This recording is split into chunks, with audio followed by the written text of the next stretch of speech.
Hi everyone, Mary from Up North Stampin' here, and yes, I did. I got my Stamparatus, and tonight I couldn't wait to show you exactly how it works and just give you a few little tips.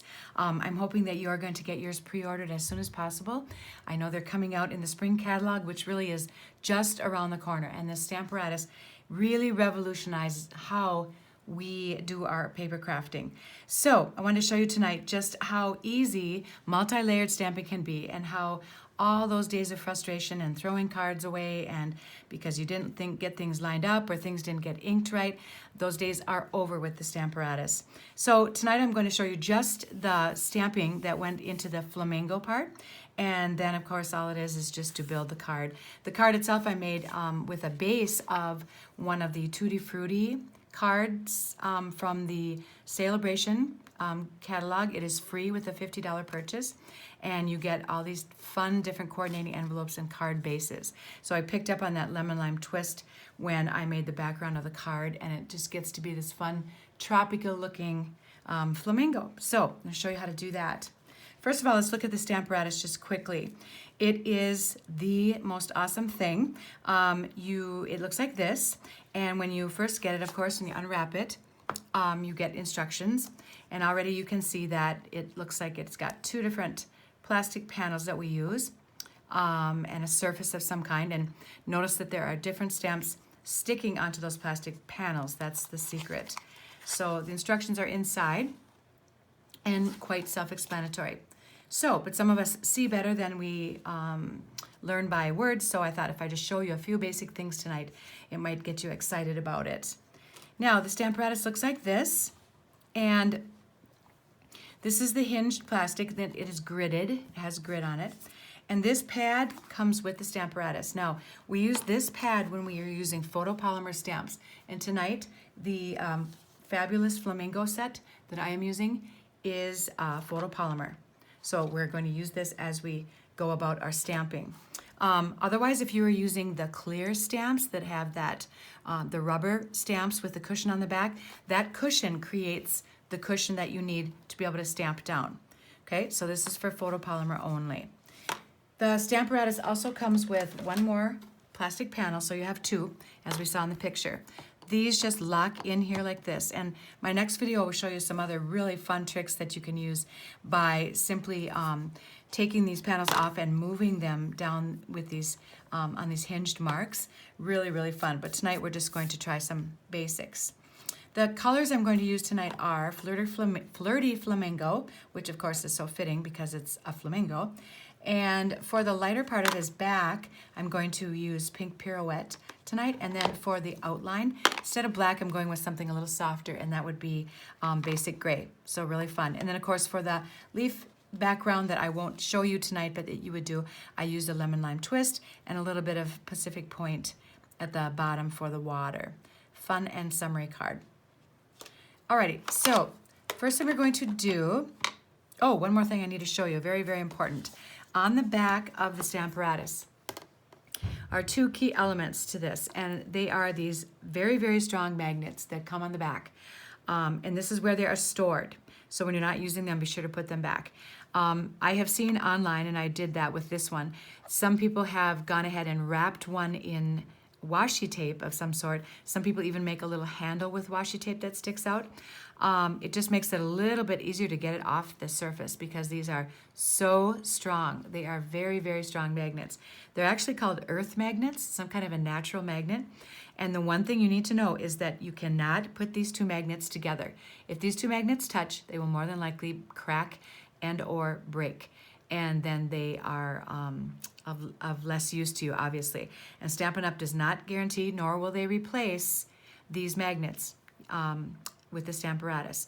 So that is something you need to remember. They are just very, very strong. For tonight, I'm just going to go ahead and use one. One is enough, usually, to keep your cardstock on the surface. So I'm going to just do that tonight. So I'm going to use my one. I have a simple panel here of 4 by 5 1/4 inch, which will fit onto the panel of the card base. So I'm going to go ahead and just put my magnet here, someplace out of the way of where I'm going to be stamping. All right, now the beauty of this, of course, is the fact that when you have a multi-step stamp like this one on this flamingo, one screw up and you're kind of done and you have to start over again. One misalignment, one thing that didn't get coverage enough or whatever. So this makes things so much easier. I can't even begin to tell you. So you go ahead and start with this guy, and I'm going to do it in Flirty Flamingo, and just simply place it down on the paper where you want it, and then you'll bring up whichever of the panels you want and just press firmly, and then you've got it sticking to your panel. Now don't move it from there on here. It's right exactly where you want it. And of course, if you really want to get exact, you can use the grid lines and the whole 9 yards. All right, then I'm going to go ahead and ink this up a little bit. Now, some people suggest, just for firmness, that you can take your stamping box and put it underneath there just to give your surface a little support when you're stamping. The Stampin' Up! Ink spots, those little squares of ink like the ones that you get with Paper Pumpkin, those work really great with the Stamparatus. You can even buy uninked ones and ink them yourself, or they come in some color families, like the Tutti Frutti has ink spots that you can buy. All right, now I think I've got that inked up, and if I don't, guess what? That's okay too, because I can always come back and add more ink if I want to. Watch, especially with these bigger ink pads, watch it. If you get any kind of ink on your panel, you might want to just take and make sure you don't have anything on there. And then I just go ahead and come back, give this a nice firm pressing. And there we go. Now, the beauty of this is, let's say I felt like I wanted a little bit more, like on his front of his neck. I could come and bring this around one more time. And say, nope, I'm going to do that. Just give him a little more press. And so you can get a really dark, rich image if you want to on some of these stamps as well. So I think that's perfect. That's exactly what I wanted. Now, I'm not going to move this guy. He is stuck on here. And if I were going to do multiple cards, let's say I'm doing my Christmas cards, once you have these set, you don't have to move these, and you can make multiple sets of cards and very quickly, by the way, once you get everything set.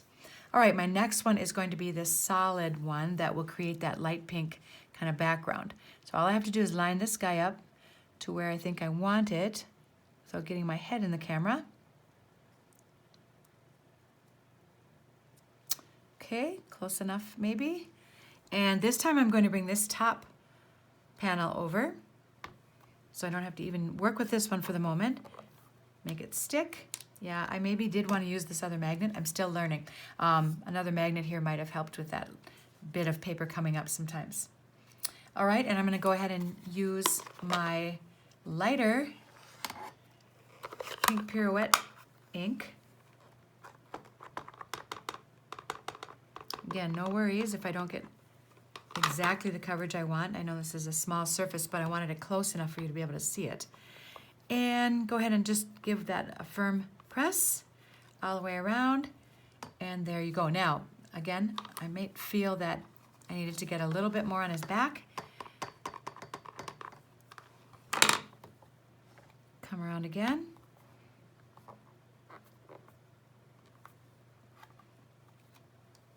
And there you go. That's better. I like that more. I have a little bit more of that light pink color, right? All right, now the next step is to add some detail to the flamingo itself with this stamp.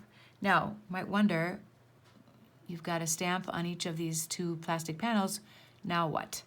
Well, that is the beauty of this. I can do something else and make another layer. I'm going to go ahead and pick this guy up, this panel, and it is quite firmly in there right at the moment, but I think it's better that it's in here firmly than not firmly.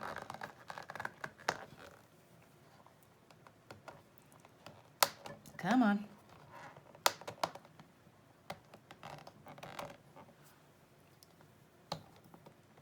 Of course, I'm afraid to do anything with this yet. It will loosen up, I'm sure. Oh, comes, if I take it straight up, it came right out. And I'm going to go ahead and flip that, bring it right back in, straight down. Boy, that was easier. And now I have another surface on which I can use another stamp. Go ahead and do that. Press it firmly. And this time I'm going to go ahead and use this this basic gray, and be able to create a nice outline with this guy.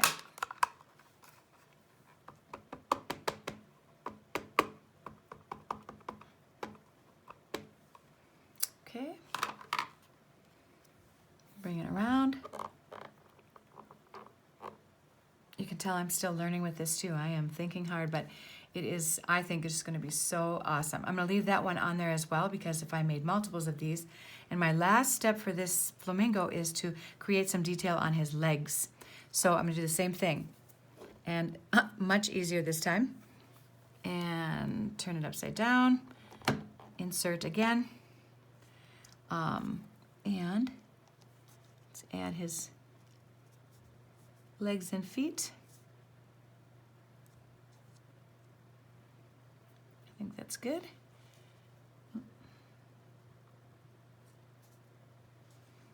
Okay. Oops. Forget what I'm doing here.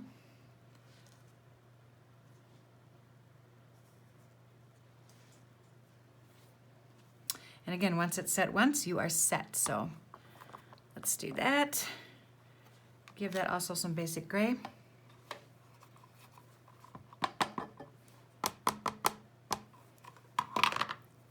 And bring it around.